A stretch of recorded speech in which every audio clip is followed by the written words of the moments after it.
Captain असेल तर त्या टीमला टॉस देण्यात येईल। ही खरं तर या स्पर्धेची एक वेगळीच ओळख राहिली आहे या वर्षाच्या या हंगामामध्ये 20-25च्या हंगामामध्ये। खरं तर खूप चांगली स्पर्धा आपल्याला या ठिकाणी पाहायला मिळते। अभिने सांगितलं मगाशी की या वर्षीच्या हंगामातली कर्जत तालुक्यातील पहिली बाईक या ठिकाणी पाहायला मिळते।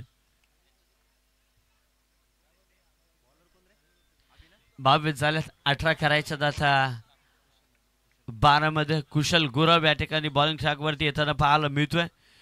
बराचसा लीडिंग फ्रॉम द फ्रंट या खेळाडूनं संघाचे नेतृत्व करताना आपण पाहिलंय, जज केलंय। शेवटच्या क्षणी बॉल थांबला नाहीये, पकडली जेल, कारण की त्याला माहिती आहे आता या ठिकाणाहून एखाद्या तरी खेळाडूला आता परतावा लागणार आहे आणि त्यानंतर पकडलेली जेल महत्त्वपूर्ण ठरते। खेळाडू होतो या ठिकाणी बाद।